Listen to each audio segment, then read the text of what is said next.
How to delete your Temu account. Hello everybody, welcome back to my channel. This is me Bipin Visnath, and today I'll guide you on how you can easily delete your Temu account. Well, the process itself is pretty simple and easy, so let me guide you through. In order to delete your account on Temu, or in order to delete your Temu account, first you want to go ahead and open up the Temu application and log into the account that you wish to delete. At the bottom of your screen you can see home, categories, you and cart. You want to simply tap on you option at the middle bottom of your screen. Once you do so, here what you want to do is you want to tap on the settings or the gear icon that you'll find at the top right corner of your screen beside the headphone icon there.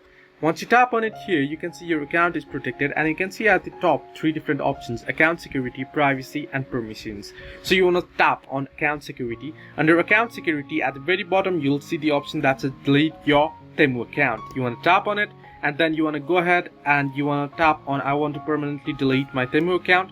Tap on continue. It'll ask you for confirmation. You want to confirm it and you're good to go. So this way you can delete your Temu account. Hope this helped you. Do like and subscribe, and do not forget to leave a comment down below if you have any further issues.